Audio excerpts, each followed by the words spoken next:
primer libro de Samuel, capítulo 31, nos dice la Escritura: los filisteos pues pelearon contra Israel, y los de Israel huyeron de delante de los filisteos y cayeron muertos en el monte de Gilboa.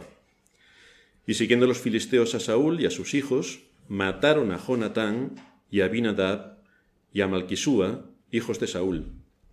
Y arreció la batalla contra Saúl, y le alcanzaron los flecheros, y tuvo gran temor de ellos. Entonces dijo Saúl a su escudero: saca tu espada y traspásame con ella, para que no vengan estos incircuncisos y me traspasen y me escarnezcan. Mas su escudero no quería, porque tenía gran temor. Entonces tomó Saúl su propia espada y se echó sobre ella. Y viendo su escudero a Saúl muerto, él también se echó sobre su espada y murió con él. Así murió Saúl en aquel día, juntamente con sus 3 hijos y su escudero y todos sus varones. Y los de Israel, que eran del otro lado del valle y del otro lado del Jordán, viendo que Israel había huido y que Saúl y sus hijos habían sido muertos, dejaron las ciudades y huyeron. Y los filisteos vinieron y habitaron en ellas. Aconteció al siguiente día que vinieron los filisteos a despojar a los muertos, y hallaron a Saúl y a sus 3 hijos tendidos en el monte de Gilboa. Y le cortaron la cabeza, y le despojaron de las armas, y enviaron mensajeros por toda la tierra de los filisteos, para que llevaran las buenas nuevas al templo de sus ídolos y al pueblo. Y pusieron sus armas en el templo de Astarot, y colgaron su cuerpo en el muro de Betasán.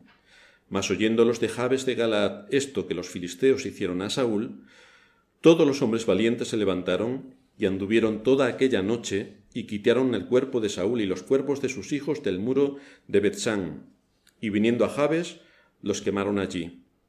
Y tomando sus huesos los sepultaron debajo de un árbol en Jabes, y ayunaron 7 días.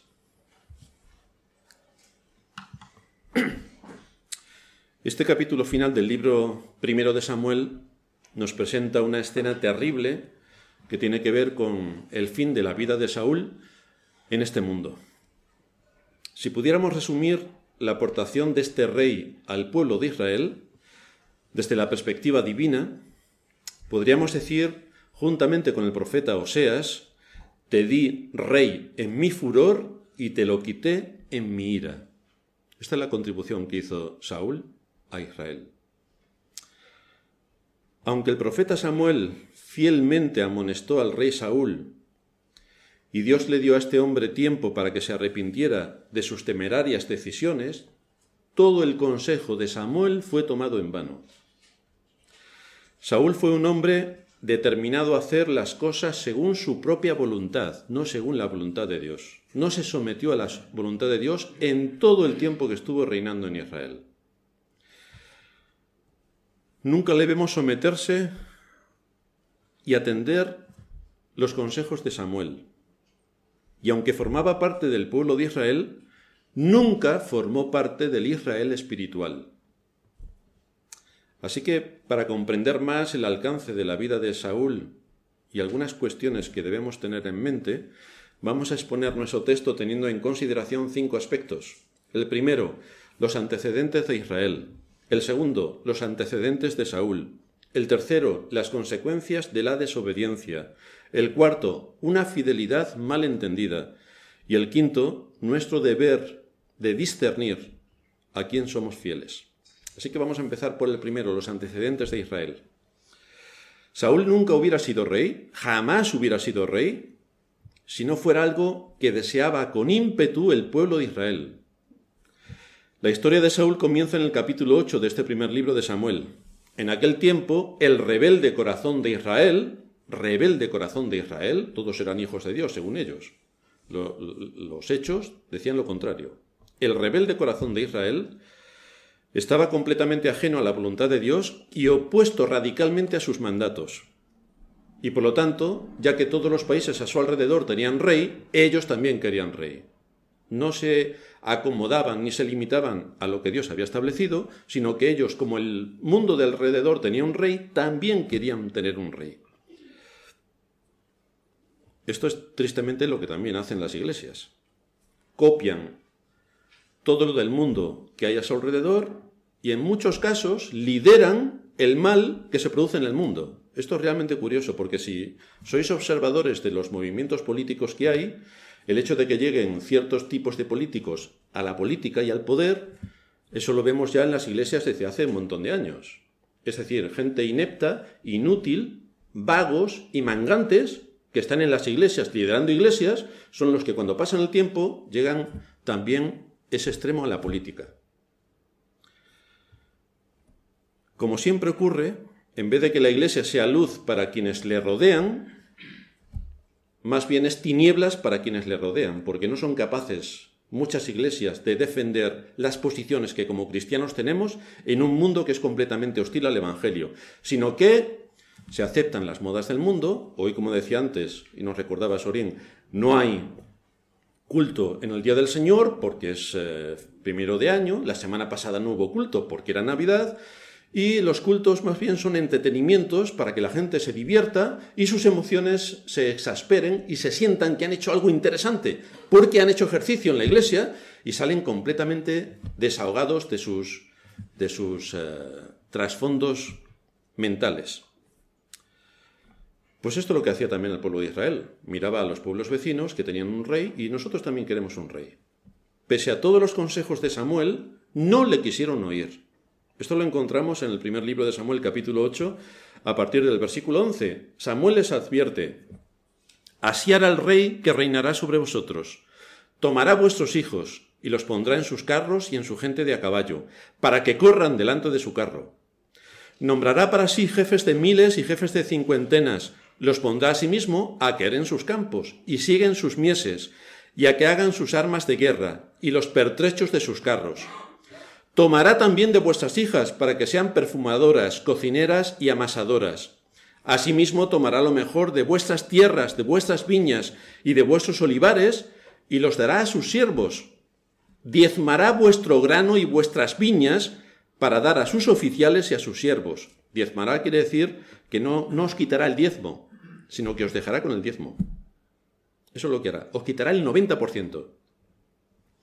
Tomará vuestros siervos y vuestras siervas, vuestros mejores jóvenes y vuestros asnos, y con ellos hará sus obras. Diezmará también vuestros rebaños y seréis sus siervos, y clamaréis aquel día a causa de vuestro rey que os habéis elegido, mas Jehová no os responderá aquel día. Respuesta del pueblo después de todas estas advertencias de Samuel. El pueblo no quiso oír la voz de Samuel y le dijo: no, sino que habrá rey sobre nosotros, y nosotros seremos también como todas las naciones, y nuestro rey nos gobernará, y saldrá delante de nosotros, y hará nuestras guerras. Si alguien piensa que los políticos van a hacer las cosas por nosotros, está soñando. Y aquí lo tenemos. Ante esta insolencia de parte de Israel, y por la tozudez de su corazón, el Señor les permitió que tuvieran rey. Primer libro de Samuel 8:22. Jehová dijo a Samuel: oye su voz y pon rey sobre ellos. Así que el Señor les dio las peticiones de su corazón, lo cual conllevó que efectivamente se cumplieran todas las advertencias que les habían sido declaradas por boca de Samuel. Esto nos muestra que debemos tener mucho cuidado cuando oramos de acuerdo a nuestra voluntad y no de acuerdo a la voluntad de Dios, por si Dios concede el deseo de nuestro corazón, y entonces lo tenemos claro. Si oramos como el Señor oró, que sea tu voluntad en los cielos como en la tierra, que sea tu voluntad, las cosas son de una manera, porque Dios es soberano, es sabio y hace lo mejor para nosotros. Ahora, si nosotros oramos pidiendo que sea nuestra voluntad, como el Señor nos conceda nuestra petición, preparaos. Desde el punto de vista humano, Saúl era un hombre que destacaba en cuanto a su aspecto externo. Nos dice el capítulo 9, versículo 2, que Saúl era joven y hermoso. Entre los hijos de Israel no había otro más hermoso que él. De hombros arriba sobrepasaba a cualquiera del pueblo. Era una persona alta, que le sacaba la cabeza a la mayoría. Era una persona bien fornida. Fue aceptado, de hecho, con alegría por el pueblo de Israel. Nos dice el versículo 24 del capítulo 10 que Samuel dijo a todo el pueblo: ¿habéis visto al que ha elegido Jehová, que no hay semejante a él en todo el pueblo? Entonces el pueblo clamó con alegría diciendo: ¡viva el rey! Ya por fin tenemos un rey. Los deseos de nuestro corazón se han cumplido. El Señor no solamente les concedió el deseo de su corazón, sino también rodeó al rey de todos los elementos necesarios para que pudiera cumplir con su labor de rey. Y el versículo 26 del capítulo 10 nos dice que envió Samuel a todo el pueblo, cada uno a su casa. Saúl también se fue a su casa en Gabá, y fueron con él los hombres de guerra, cuyos corazones Dios había tocado. Es decir, le dio hombres para que sirvieran al rey y a la nación en la cual habían sido puestos. Sin embargo, Saúl, a pesar de haber sido nombrado rey y a pesar de las aclamaciones del pueblo, este hombre no tenía la intención de someterse a Dios ni de actuar de acuerdo a lo que Dios en su palabra había establecido, ni por supuesto escuchar los medios de gracia que Dios tenía establecidos también, como eran los sacerdotes y el profeta Samuel, que en aquel tiempo era un hombre con mucho vigor y con las cosas bastante claras. A pesar de todos los recursos que Dios puso a su disposición, Saúl, en su desvarío espiritual, desestimó todas y cada una de las bendiciones de Dios, desafió continuamente todos los medios de gracia y puso en un altísimo riesgo su vida y la de sus hombres y la de su nación por causa de su desvarío espiritual. En segundo lugar, vamos a ver los antecedentes de Saúl. En el capítulo 13 vemos cómo el profeta Samuel le da instrucciones para que le esperase en Gilgal durante 7 días para ofrecer sacrificios y ofrendas de paz. 7 días tienes que esperar para que yo, el profeta, lleve a cabo las ofrendas y sacrificios que Dios tiene establecidos para que los ejecute el profeta. Al 7º día, sin esperar a que el plazo hubiera sido cumplido, Saúl determina que es él quien va a ofrecer los holocaustos y los sacrificios, porque para eso es el rey. Y entonces se puede meter en todo lo que pueda ser objeto de su atención. Y fue ese preciso acontecimiento lo que provocó la caída pública de Saúl. El capítulo 13, versículo 13, nos dice que Samuel, cuando llega al momento en el que se van a celebrar los holocaustos, que era el 7º día del plazo que él le había dado, es decir, todavía no había expirado el plazo, era el 7º día de los 7, Samuel le dijo a Saúl: «Locamente has hecho. No guardaste el mandamiento de Jehová tu Dios que él te había ordenado, pues ahora Jehová te hubiera confirmado sobre Israel para siempre». Pero Saúl pasó por alto el mandato de Dios que le dio a través del profeta, y entonces se muestra la realidad del alcance de su pecado. Versículo 14. «Ahora tu reino no será duradero. Jehová se ha buscado un varón conforme a su corazón, al cual Jehová ha designado para que sea príncipe sobre su pueblo, por cuanto tú no has guardado lo que Jehová te mandó». Así que vemos un acto de desobediencia que viene a confirmar realmente dónde estaba el corazón de Saúl, completamente apartado de Dios. Cuando tú ves a una persona con mandatos claros de Dios que desobedece y desobedece y desobedece y desobedece, por muy cristiano que sea, por mucho que vaya a la iglesia, ahí no tenemos absolutamente nada. Y esto es lo que pasaba con Saúl. Por mucho que pertenecía al pueblo de Israel y parecía estar en el entorno religioso, aquí no había absolutamente nada. La arrogancia de Saúl, su falta de respeto hacia el profeta, la suplantación del papel que tenía asignado Samuel como profeta, su impaciencia para esperar hasta el final, son evidencias suficientes para que veamos cómo la ira de Dios se ciñó a este individuo.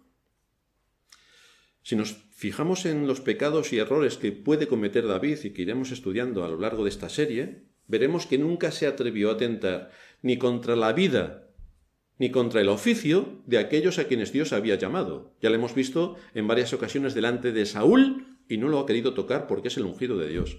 Ni por la imaginación se le pasa tocar a un sacerdote y por supuesto a un profeta.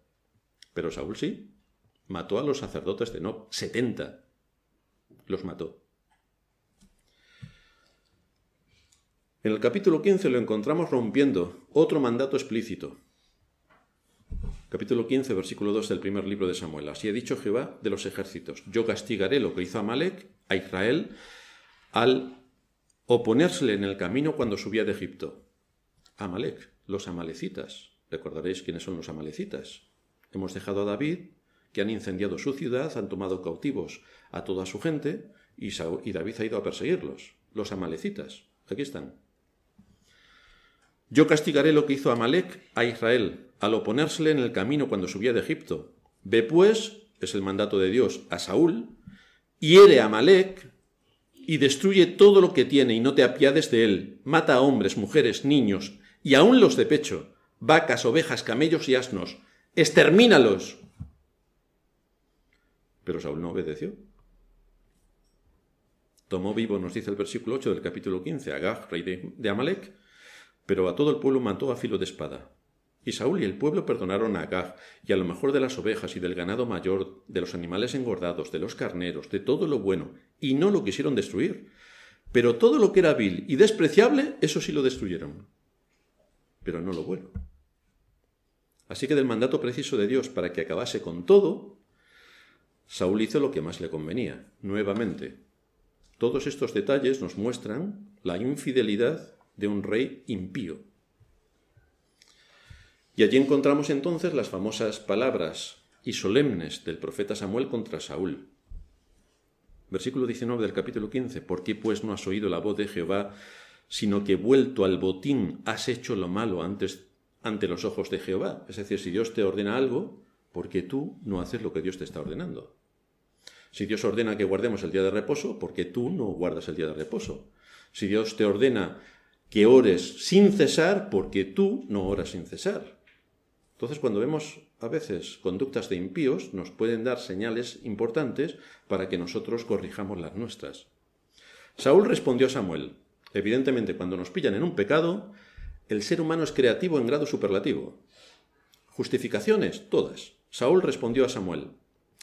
He obedecido la voz de Jehová y fui a la misión que Jehová me envió. Y he traído a Agag, rey de Amalec, y he destruido a los amalecitas. Mas el pueblo, yo no. El pueblo tomó del botín las ovejas, las vacas, las primicias del anatema, pero fue para ofrecer sacrificios a Jehová, tu Dios, en Gilgal. ¿Ves? Todo está claro. Es decir, Dios dice, extermínalo todo, y tú dices, no, hombre, el Señor no sabe bien cómo son las cosas en este mundo. Yo sé más, así que voy a guardar todo esto, porque fíjate qué bueno soy, que voy a ofrecer con todo esto sacrificios en Gilgal. Sí, guapete. Muy bien, Saúl, muy bien. Samuel le dijo, ¿se complace Jehová tanto en los holocaustos y víctimas como en que se obedezca a las palabras de Jehová? Porque el obedecer es mejor que los sacrificios y el prestar atención mejor que la grosura de los carneros. Porque como pecado de adivinación es la rebelión y como ídolos e idolatría la obstinación. Así que por cuanto tú desechaste la palabra de Jehová, Él también te ha desechado para que no seas rey. Eres un desobediente, un ingrato, un desleal.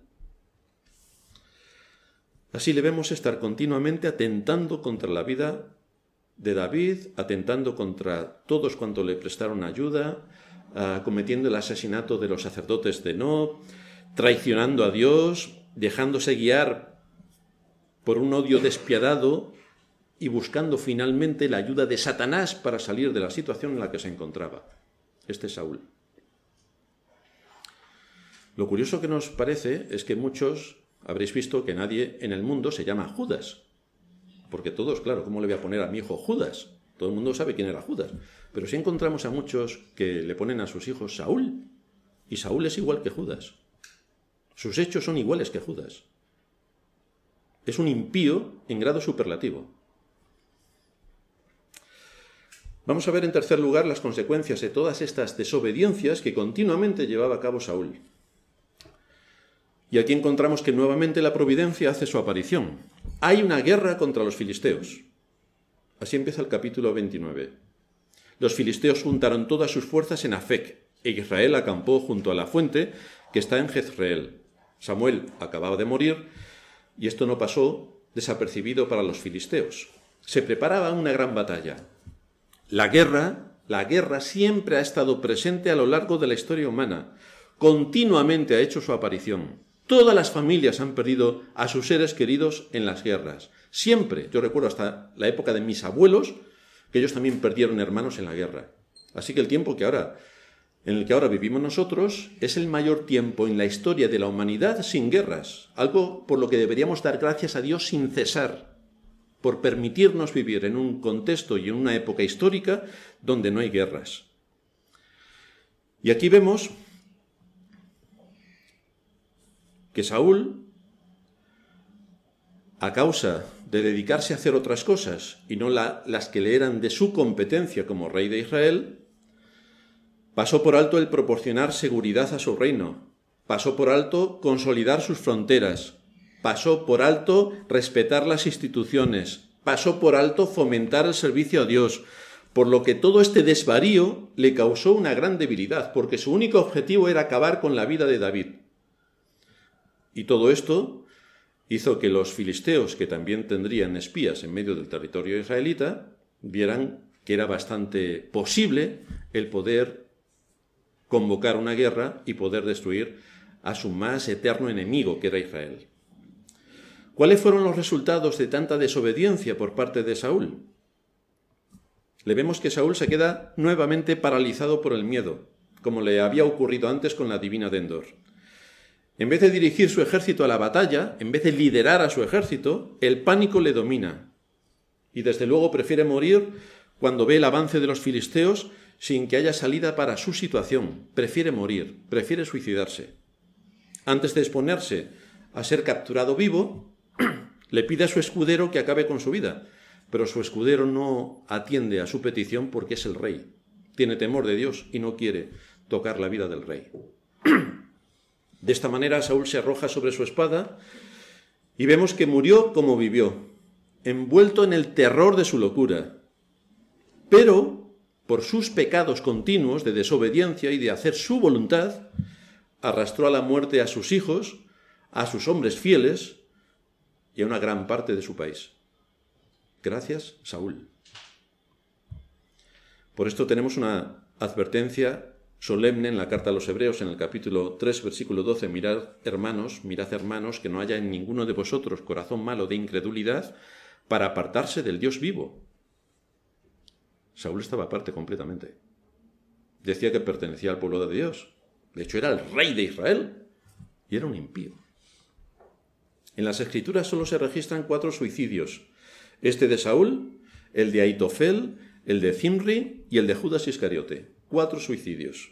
Y cuando examinamos el carácter de estos 4 hombres, podemos ver la gravedad de sus pecados que afectaron a otros y acabaron con sus semejantes y luego acabaron con sus propias vidas. En todos estos casos no hubo arrepentimiento, no hubo nada de arrepentimiento. Judas comprendió la maldad de su pecado y de su traición. Podría haber ido al Calvario, podría haberle suplicado a Cristo que le perdonase, pero no lo hizo. No se arrepintió. Cuando se nos narra la secuencia en la que se está buscando un sustituto para Judas entre los apóstoles, nos dice la Escritura, en Hechos 1:25, para que tome la parte de este ministerio y apostolado del que cayó Judas por transgresión para irse a su propio lugar. Así que vemos que cuando los 11 fueron enviados a predicar y hacer milagros, Judas estaba con ellos, también estaba predicando y posiblemente también hiciese milagros. Lo cual nos muestra que alguien puede estar en las actividades de una iglesia y tener un corazón cerrado para Cristo, no tener sensibilidad ninguna para escuchar el mensaje de la palabra, ni por supuesto para ponerlo por obra. Lo que puede verse en su vida es desobediencia, desobediencia, desobediencia, desobediencia. Eso sí, justificar la desobediencia como Saúl, un maestro, pero obedecer a Dios, un impío. En cuarto lugar, vamos a ver un liderazgo no cuestionado, o lo que es lo mismo, una fidelidad mal entendida. Una de las cosas que debemos tener en cuenta y de la que Dios demandará su cumplimiento es de nuestra fidelidad. ¿Eres fiel a Dios? Debemos cultivar esta gracia para ser consecuentes con el carácter de Dios que nos muestra su fidelidad hacia nosotros de una manera constante. Dios es fiel para con nosotros. Pero el asunto es que generalmente nos encontramos a los creyentes perdidos en cuanto a su aspecto de fidelidad. Bueno, creyentes quien lo sean. Por ejemplo, estos hombres de Saúl fueron fieles al rey. Si entendemos que eran fieles a un rey impío, en ese sentido sí. Pero no fueron fieles a Dios porque no le advirtieron al rey tantas veces como hubiera hecho falta acerca de su desobediencia y acerca de su camino alejado de lo que el sentido común solamente les mostraba. No le advirtieron al rey del mal que estaba cometiendo, sino que asumieron su lealtad al rey sin decirle ni una sola palabra en contra de lo que el rey quería hacer. Por esta razón hemos visto las consecuencias que esto produjo para el rey y para ellos mismos. Fueron vencidos en la batalla contra los filisteos. Murió el rey, murió sus hijos y murieron ellos. Buena fidelidad. Habéis sido muy fieles. Generalmente los creyentes son leales en iglesias donde no se predica el verdadero evangelio. Allí son de fieles de una manera escandalosa. Donde se da satisfacción a la carne, allí son fieles por completo. Donde se menosprecian las escrituras, ellos dicen como Saúl, no, si las escrituras las tenemos, veis aquí, tenemos la Biblia. Claro, pero lo mismo puede decir Satanás, aquí tengo la Biblia, pero eso no quiere decir nada si no la lees, meditas en ella, estudias, conoces más a Dios y actúas en consecuencia de lo que aprendes. Por mucho que se haga mención en este tipo de iglesias de la Biblia, o lean la Biblia, Satanás también sabe leer, hay una ausencia completa de enseñanza rigurosa y desde luego la obediencia al Dios que ha escrito la Biblia es nula por completo, como la de Saúl. Dios nos dice en su palabra que la iglesia es su casa, no la nuestra, es su casa. Por tanto, no podemos hacer en su casa lo que nosotros queramos. Tenemos que hacer lo que Dios ha establecido para su casa. Eso queda bastante claro.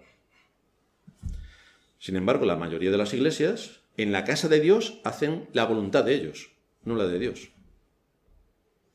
Dice el pastor Sugel en su último libro, que se llama De parte de Dios y delante de Dios, somos administradores, heraldos y embajadores, los que nos dedicamos a la predicación, a la enseñanza y a pastorear la iglesia.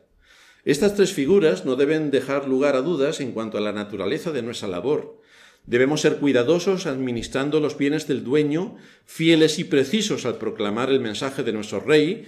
De ahí la exhortación de Pablo a Timoteo en su segunda carta. Procura con diligencia presentarte a Dios aprobado como obrero que no tiene de qué avergonzarse, que usa bien la palabra de verdad. Y la palabra procurar es la traducción de una palabra griega que significa haz tu mejor esfuerzo, trabaja duro, sé diligente. Timoteo debía trabajar duro, hasta el agotamiento si fuera necesario, con tal de manejar apropiadamente la palabra de verdad. El predicador debe asegurarse hasta donde sea humanamente posible de que está entregando fielmente el mensaje de Dios revelado en su palabra. A esto se debería haber dedicado Saúl en el cumplimiento, no a predicar el Evangelio, sino en el cumplimiento fiel del oficio que tenía, y no dedicarse a persecuciones bizantinas contra David. Debería haberse ocupado de su reino, de establecer las fronteras y de dejar cada cosa en su sitio, y no lo hizo. Y los que dirigen las iglesias se deberían dedicar a lo que es su papel: pastorear, dirigir, alimentar, guiar, llevar hasta el cielo a sus ovejas. Porque si la predicación de la palabra no se hace con fidelidad a Dios, sin ninguna duda, estamos ante una iglesia falsa, con falsos pastores, tan falsos como Saúl, pero siendo así, sabiendo la gente que está en iglesias falsas, con falsos pastores, como los de Saúl, con el carácter de Saúl, se mantienen allí tranquilamente. No dicen, aquí no puedo seguir porque estoy en una iglesia falsa. No, se mantienen allí tranquilamente porque piensan que están protegidos, como los israelitas pensaban que estaban protegidos, y que nadie en el mundo se le ocurriría tocar su templo. Y fijaos dónde quedó el templo. Para Masinri, el abuelo o tatarabuelo, no recuerdo bien, del actual rey de Jordania, puso en toda la explanada del templo una mezquita, para que tengamos en cuenta que a Dios no se le toma el pelo. Entonces que nadie piense, aquí estoy protegido, tenemos seguridad. No, no, no. Si no hacemos ni obedecemos a Dios, desde luego Dios no va a hacer nada por nosotros. Como ocurrió con Saúl, ninguno de sus hombres le dijo nada. Y nos encontramos en este tipo de iglesias que nadie de la iglesia le dice nada a los que están dirigiendo la iglesia, que van siguiendo los deseos de su corazón. Todos saben que aquello no cuadra ni tiene lógica en muchos aspectos. Todos ven cosas más que raras que ocurren en esas iglesias. Pero nadie huye, casi nadie huye, sino que prefieren apoyar al Saúl de turno a pesar de las consecuencias que eso tendrá para sus vidas. Y ya vemos las consecuencias que tuvieron para las vidas de sus hijos y de sus hombres la dirección de Saúl. Como nadie en Israel cuestionó el desvarío de Saúl, todos asumieron su liderazgo, las consecuencias también fueron pagadas por todos y cada uno. Todos lo pagaron. No olvidemos que si dejamos a quienes nos lideran que actúen en la casa de Dios en contra de lo que Dios mismo ha establecido en su palabra, al final todos pagaremos. Y esto es importante, que todas las iglesias lo tengan en mente. Porque si tenemos liderando a un Saúl, sin duda, es el mejor camino para ir al infierno. Aquellos que a sabiendas siguen sumándose a una iglesia falsa, con conocimiento de que las cosas no están en el lugar que les corresponde según lo que Dios enseña en su palabra, y persisten en apoyar ese ministerio y esa falsa iglesia, también llamada en la Escritura sinagoga de Satanás, y persisten, ellos también son culpables del delito de traición y desobediencia. Luego no pueden decirle al Señor, que nos diste un pastor que era un Saúl. Perdona, pero tú también tenías la responsabilidad de llamarle la atención a los Saúles que tuvieras delante ministrando en la iglesia.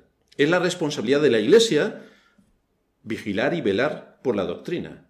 No es solamente del pastor. Yo es que estaba en una iglesia que el pastor era falso. Sí, sí. Díselo a los hombres de Saúl. Yo es que solamente era fiel hacia Saúl. Pues ahora estás muerto. Por tanto, no nos basta con lamentarnos diciendo que los maestros eran falsos.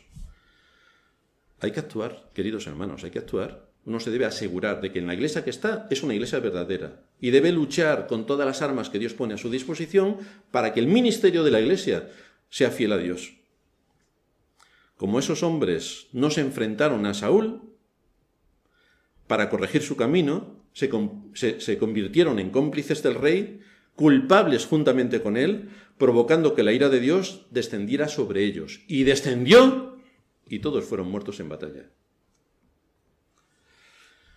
Así que tenemos en quinto lugar nuestro deber de discernir. Nosotros debemos discernir. Es uno de los mandatos que también nos enseñan las Escrituras a que tengamos discernimiento. Y tenemos discernimiento exponiéndonos a situaciones en las cuales tenemos que valorar muchas cosas para saber por dónde vamos a salir.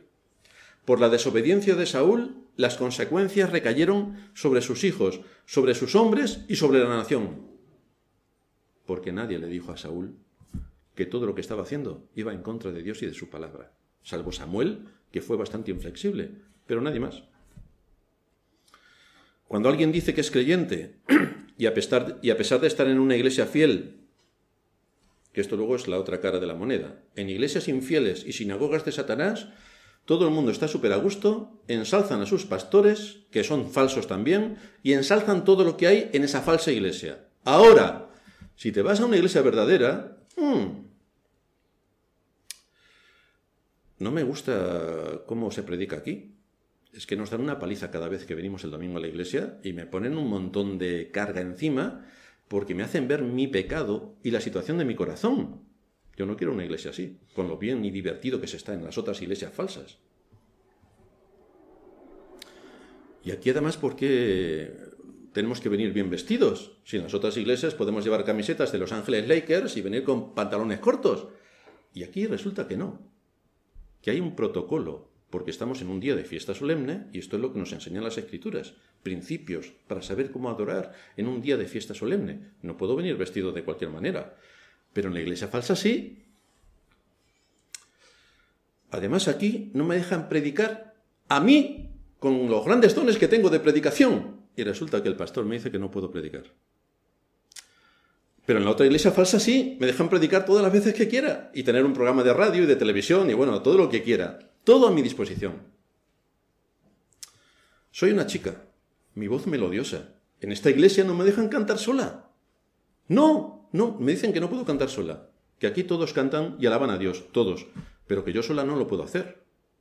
Pero en la iglesia falsa sí, en la iglesia falsa yo me pongo mi buen vestido, mis taconcitos, cojo un micro y canto sola.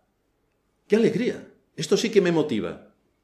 Pero en esta iglesia no se me permiten estas cosas. Así que empezamos a tirar del hilo y vemos que en las iglesias falsas tú puedes hacer lo que te dé la gana, porque es tu casa. Pero en las iglesias verdaderas tú no puedes hacer lo que te dé la gana, porque esta no es tu casa, es la casa de Dios. Y por lo tanto, como Dios ha establecido unas normas de culto, unos principios que regulan la adoración, unos principios que regulan la vida, unos principios que regulan la iglesia, y la iglesia es la casa de Dios, no la nuestra, nosotros estamos sometidos a lo que Dios dice en su palabra. Y como Dios eso no lo aprueba, pues nosotros, como no es nuestra casa, no podemos aprobarlo. Por eso aquí no tenemos a que todos los que se les ocurra suban a predicar, sino solamente aquellos que realmente han sido probados para que puedan hacerlo, y nadie más. No permitimos que las señoritas o señoras suban aquí a cantar, porque cantamos todos, y cantamos de bien, que no tenemos más que escucharnos lo bien y lo fuerte que cantamos, y no nos hacen falta ayudas. Y todo lo que Dios ha establecido como iglesia, es eso lo que exactamente hacemos. Así que nos encontramos esa diferencia, que en las iglesias falsas uno está de lo más contento, porque satisface mis emociones, mis instintos, satisface todo lo que a mí me gustaría. Pero en las iglesias verdaderas, mi orgullo me lo como, mi egoísmo me lo como, y me tengo que sentar y escuchar lo que desde el púlpito me enseñan los pastores y los hermanos que predican. Fijaos que si quizá Saúl hubiera restaurado a David a su posición, le hubiera tratado de acuerdo a su rango y a su posición, las cosas seguramente hubieran sido muy distintas. Pero Saúl no iba a permitir semejante desliz. No quiso poner a David en su lugar, no quiso reconocer quién era David, y por tanto la suma de todos sus pecados trajo la ira de Dios sobre él. Sigue diciendo el pastor Sugel en este libro que comentaba, la mayoría de las personas aprecia un buen truco de magia. Esto en las iglesias, vamos, traes a un mago y la iglesia no se van de allí en todo el día. Nos preguntamos, ¿cómo es posible que el mago haya podido sacar un conejo de la chistera? Pero el predicador no es un mago, sino un expositor. Él está llamado a sacar del texto bíblico lo que está contenido allí. Si realmente creemos que toda la Escritura es inspirada por Dios y útil para enseñar, para redarguir, para corregir, para instruir en justicia, a fin de que el hombre de Dios sea perfecto y enteramente preparado para toda buena obra, ¿por qué vamos a querer hacer otra cosa que no sea exponer fielmente las Escrituras? ¿Por qué vamos a querer hacer otra cosa? En la casa de Dios. ¿Por qué? ¿Quién es, pues, el siervo fiel y prudente, al cual puso su Señor sobre su casa para que les dé alimento a tiempo? Bienaventurado aquel siervo al cual, cuando su Señor venga, le halle haciendo así. Así que nosotros somos llamados a ser fieles con Dios, no con los hombres. Los hombres de Saúl eran llamados a ser fieles a su rey, pero en primer lugar a Dios, y no lo fueron, porque no amonestaron a su rey, no le advirtieron a su rey, no se pusieron en su lugar delante del rey. Esto es lo que debemos reclamar y exigir de nuestros pastores y predicadores. Debemos asegurarnos de estar en una verdadera iglesia, porque es la iglesia la que debe ser consecuente con el mandato de Cristo, y el mandato de Cristo es que la iglesia debe ser columna y baluarte de la verdad. No debe ser la que satisface mis instintos y mis deseos, no. Estamos para predicar el Evangelio, para edificar a los creyentes en la fe, para hacerles crecer y madurar, y para llevarlos camino a su patria eterna. Porque si no hacemos esto, lo contrario nos va a llevar a tener a un Saúl al frente de nosotros. Nosotros estaremos encantados. Encantados va a estar Satanás cuando entremos en el infierno. Tú eres el responsable de asegurarte que estás donde bíblicamente debes, y no donde tus emociones son estimuladas por falsos maestros en falsas iglesias llamadas bíblicamente sinagogas de Satanás. Tu fidelidad debe ser al Dios de la Escritura, y no a un Saúl que busca cómo satisfacer tus deseos, cómo alimentar tus emociones y cómo sacarte de ti todo aquello que a él le conviene. Pero eso no es lo que Dios demanda en su palabra. Estamos en la casa de Dios, no en la nuestra, para escuchar a Dios, no a nosotros, para hacer su voluntad, no la nuestra, y para seguir aprendiendo y saber cuál es nuestro camino, porque queremos llegar a nuestra patria celestial, al cielo. Para llegar al infierno hay muchos caminos, para llegar al cielo solamente hay uno. Asegurémonos de que estamos actuando con fidelidad delante de Dios y también siendo leales a los pastores de nuestra iglesia. Vamos a terminar en oración.